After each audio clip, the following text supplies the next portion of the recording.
Dream देखो, cool startup idea with zero funding. पहले एक अमीर लड़के से शादी कर लो, उसके बाद उसके साथ बच्चा पैदा कर लो और फिर उसे डिवोर्स देके उससे एलिमनी वसूल लो। अगर हम शिखर धवन का केस देखें तो कहीं ना कहीं कुछ सिमिलरिटीज दिख रही है। अगर भाई बेटे की बात करें कि भाई उसका बर्थडे और टच में नहीं हो, 4-5 महीने हो गए। इसके अलावा अगर हार्दिक पांड्या और नताशा स्टैनकोविक का डिवोर्स होता है तो 70% प्रॉपर्टी नताशा को चली जाएगी, ऐसा न्यूज आ रहा था। आज हार्दिक का टोटल नेटवर्थ है 94 करोड़, यानी कि पूरे 65 करोड़ नताशा को ऐसे ही मिल जाएंगे। ऋतिक रोशन और सुजैन खान के डिवोर्स केस में भी सुजैन को 380 करोड़ मिले थे। आमिर खान की भी फर्स्ट वाइफ रीना को उन्होंने उस वक्त 2002 में 50 करोड़ रुपीस का एलिमनी दिया था। फिर फरहान अख्तर ने भी अपनी वाइफ अधुना को एलिमनी में मुंबई के पॉश एरिया बैंडस्टैंड का 10,000 स्क्वायर फीट का करोड़ का बंगलो गिफ्ट कर दिया था। सो आखिर सारे बॉलीवुड सेलेब्स के डिवोर्सेस में इतने पैसे क्यों दिए जाते? और सिर्फ बॉलीवुड ही नहीं, इंडस्ट्रियलिस्ट और बिजनेसमैन भी इसके शिकार हो चुके हैं। रेमंड के ओनर गौतम सिंघानिया को 36 साल की शादी के बाद उनकी एलिमनी में $1.4 बिलियन देने पड़े थे। Can you believe? ये अमाउंट लिटरली भूटान जैसे देश की आधी जीडीपी के बराबर है। क्या वाकई में आज इंडिया में डिवोर्स एक बिजनेस बन चुका है? आखिर ये सेलेब्स कैसे एलिमनी मेंटेनेंस के नाम पर 400 करोड़ रुपए तक मांग ले रहे हैं? और ऐसे क्यों है कि वर्किंग वाइफ होने के बावजूद भी सिर्फ हस्बैंड को ही करोड़ों रुपए एलिमनी के तौर पे देना पड़ रहा है, वाइफ को नहीं? Well, the answer is loopholes in our laws which are not very gender neutral. हमारे एलिमनी लॉज काफी ज्यादा टिल्टेड है टुवर्ड्स वुमेन और इसलिए कई डिवोर्सेस में इन्हीं लॉज का फायदा उठाकर उल्टे पुल्टे झूठे फूटे आरोप थोपकर करोड़ों की एलिमनी एक्सटॉर्ट की जाती है। So yes, this might be a business strategy for some people and let me explain you how. Shikhar Dhawan का केस से स्टार्ट करते हैं। इन्होंने अपनी 8 साल की शादी में, जिसमें उनकी बीवी तो उनके साथ 1 साल भी नहीं रही, उन्हें डिवोर्स एलिमनी के नाम पर अपनी एक्स वाइफ को 13 करोड़ रुपए देने पड़े थे। फेल इसलिए हुआ क्योंकि मुझे उस फील्ड का अंदाजा नहीं था। सो बेसिकली 30 अक्टूबर 2012 में शिखर और आयशा ने शादी कर ली थी और उसके 2 साल बाद 2014 में उनका बेटा जोरावर ऑस्ट्रेलिया में पैदा हुआ। इस दौरान आयशा ने शिखर से वादा किया कि वो ऑस्ट्रेलिया से इंडिया शिफ्ट हो जाएंगी बहुत ही जल्द, पर ऐसा हुआ नहीं। 8 साल की शादी में शिखर और आयशा लगातार 1 साल भी साथ में नहीं रहे और फिर 2021 में आयशा ने सोशल मीडिया पे ही डिवोर्स अनाउंस कर दिया, जिसके बाद रिपोर्ट्स के हिसाब से शिखर धवन की तब ऑस्ट्रेलिया में 3 प्रॉपर्टीज थी, तो आयशा ने उन तीनों प्रॉपर्टीज का 99% स्टेक प्लस 13 करोड़ रुपए शिखर से मांग लिए एज एलिमनी।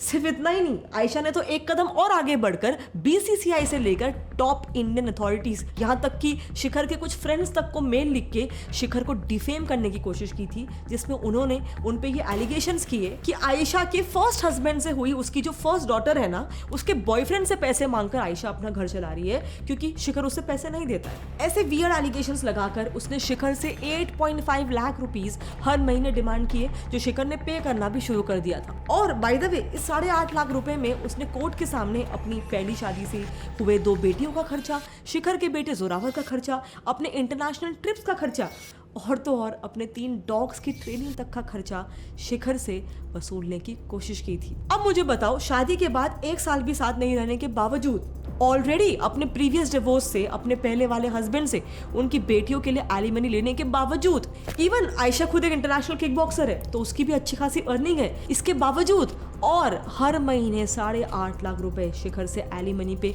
मिलने के बावजूद 13 करोड़ की एलिमनी और प्रॉपर्टी में 99% का स्टेक लेना, ये कितना जायज है? इन सब के भी बावजूद शिखर एलिमनी पे करने के लिए रेडी भी हो गए थे, बट फिर भी उनको जोरावर से मिलने नहीं दिया जा रहा था और इस दौरान बार बार आयशा की भी डिमांड चेंज होती रहती थी।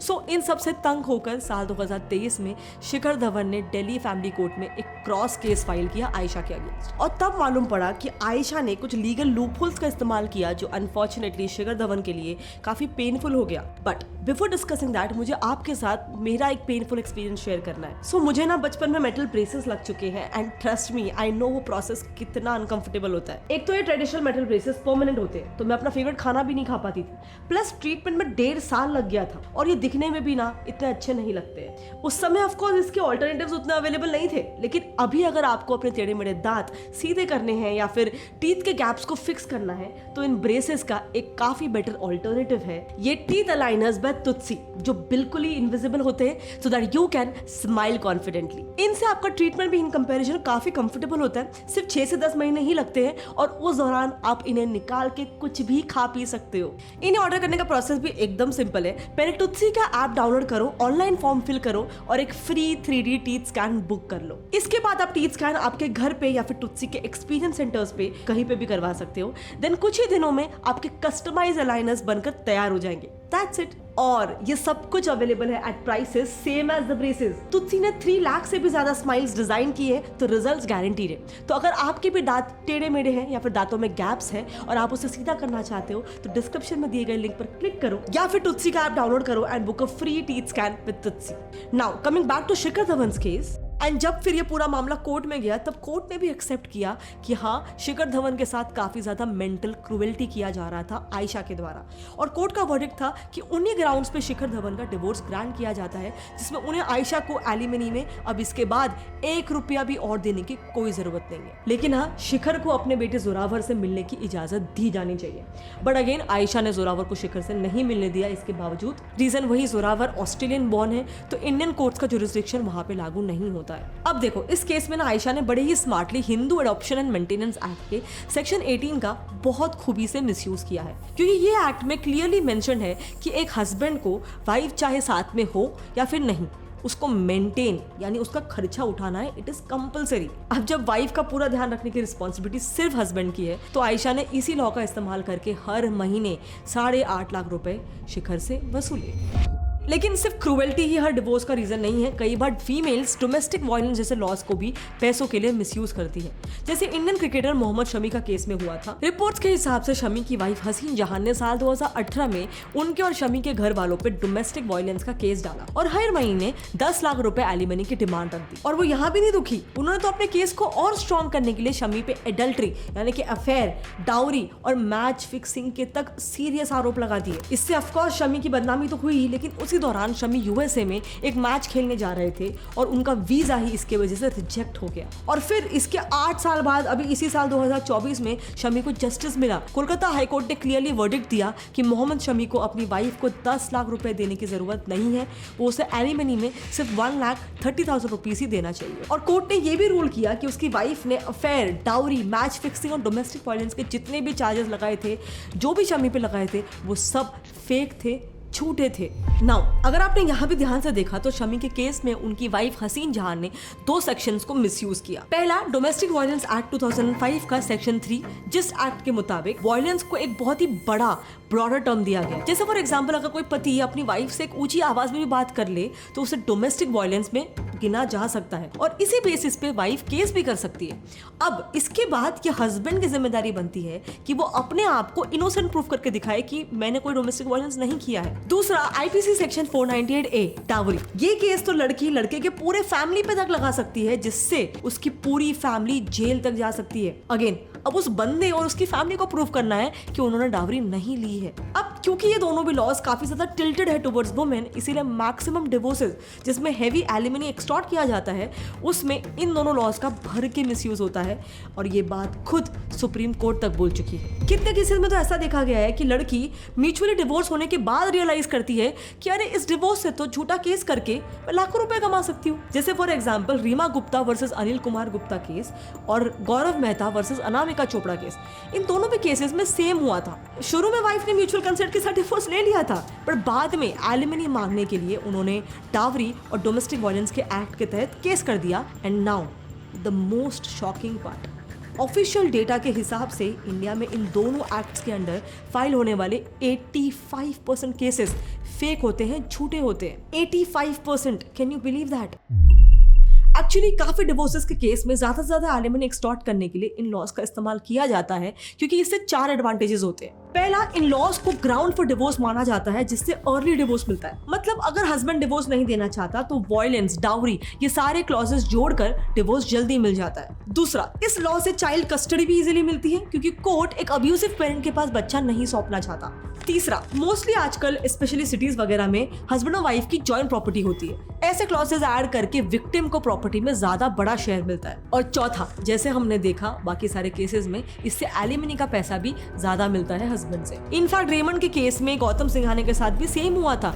उनकी वाइफ नवाज मोदी ने एलिजिडली डोमेस्टिक वायलेंस का केस डालकर अपनी शादी के 32 साल बाद $1.4 बिलियन यानी कि गौतम सिंघानिया के पर्सनल वेल्थ का 75% डायरेक्टली एक झटके में मांग लिया। और कई केसेस में तो ऐसा भी देखा गया है कि पहले डोमेस्टिक वायलेंस का केस वाइफ ने डाल दिया, लेकिन फिर बाद में जब पैसे का सेटलमेंट हो गया तो इन चार्जेस को ड्रॉप कर दिया जाता है। जैसे क्रिकेटर युवराज सिंह की भाभी आकांक्षा शर्मा ने एलिजिडली उनके घर वाले और उनके भाई पे डोमेस्टिक वायलेंस का केस फाइल कर दिया था, बट रिपोर्ट्स के हिसाब से जैसे ही उनको 48 लाख रुपीस मिल गए, उन्होंने सारे चार्जेस ड्रॉप करके वो डिवोर्स के लिए एग्री हो गई और उन्होंने फाइनल सेटलमेंट कर लिया। नाउ नेक्स्ट तरीका तो सबसे इजीएस्ट तरीका है for divorce and alimony, which is mutual divorce. ये ट्रेंड मोस्टली आपको हाई प्रोफाइल केसेस में बहुत कॉमनली दिखेगा, जहां पर बिना किसी डिबेट और ब्लेम गेम के, मतलब एटलीस्ट कैमरा के सामने कोई एक दूसरे पे ब्लेम नहीं करता है और दोनों ही पार्टीज टेबल पे एक हाई एलिमनी अमाउंट डिसाइड करके डिवोर्स फाइनल कर देते हैं। जैसे मीडिया रिपोर्ट्स के हिसाब से ऋतिक के डिवोर्स के केस में सुजैन ने ऋतिक से 400 करोड़ की एलिमनी की डिमांड रखी थी,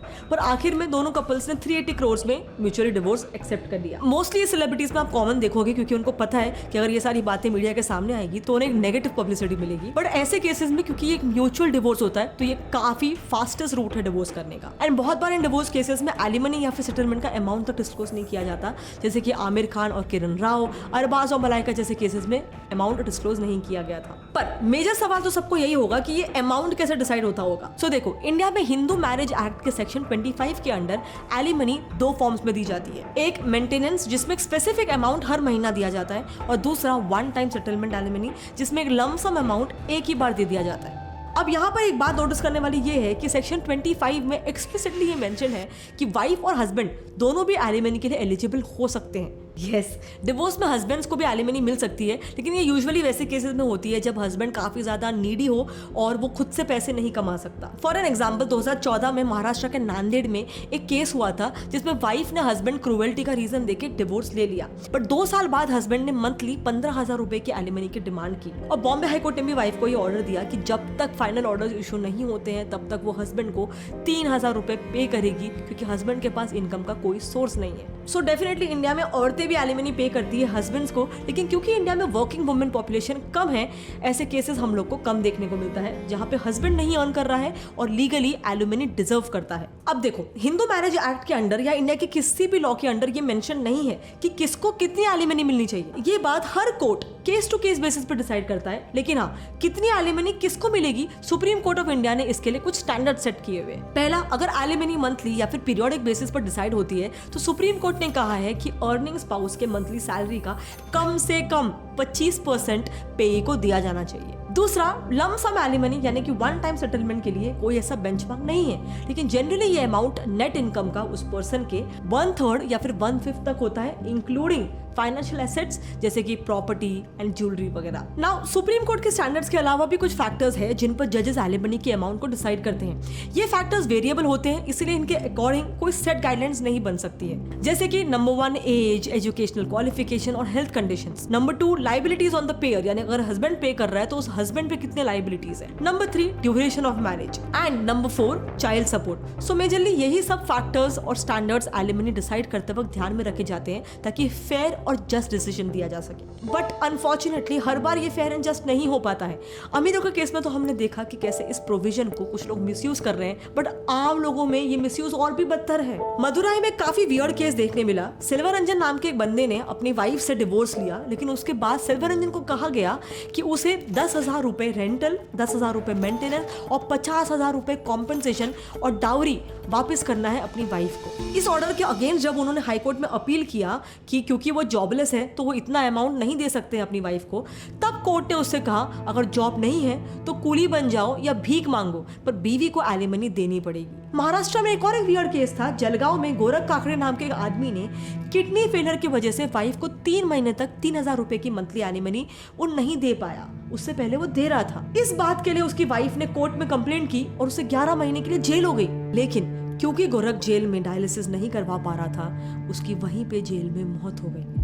सिर्फ 3,000 रुपए की एलिमनी के लिए गोरख की डेथ हो गई। नोएडा में तो एक यंग लड़के ने सुसाइड कर लिया क्योंकि उसकी वाइफ और इन-लॉज उससे 60 लाख रुपए की एलिमनी मांग रहे थे। नाउ मैं ऐसा बिल्कुल नहीं कह रही कि एलिमनी लॉज ही बकवास होते हैं, उनको स्क्रैप आउट कर देना चाहिए। ऑफ कोर्स वो डिपेंडेंट स्पाउस के इकोनॉमिक सेफ्टी के लिए जरूरी होते हैं, पर मुझे बताओ अगर एक आदमी ने अपनी पूरी जिंदगी मेहनत करके अपनी प्रॉपर्टी खड़ी की और एक झटके में सिर्फ एक डिवोर्स से उससे उसकी 75% प्रॉपर्टी छीन लेना, ये किस हद तक सही है? एंड बॉलीवुड सेलिब्रिटीज ये बिजनेस के लिए कर रहे हैं या किसके लिए कर रहे हैं वो तो मैं नहीं बता सकती, लेकिन कोलकाता में वाकई में एक मैट्रिमोनियल स्कैम पकड़ा गया है, एक बिजनेस पकड़ा गया है जिसमें एक औरत ने 3 बार शादी की और तीनों के ऊपर फेक केसेस फाइल करके तीनों आदमियों से, मतलब अपने तीनों हस्बैंड से एलिमनी का पैसा वसूल लिया। ये लिटरली उसका बिजनेस था।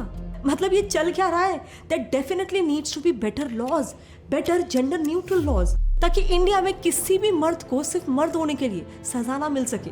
क्या यही इक्वालिटी नहीं है? क्या यही ट्रू फेमिनिज्म नहीं है? आपका क्या कहना है?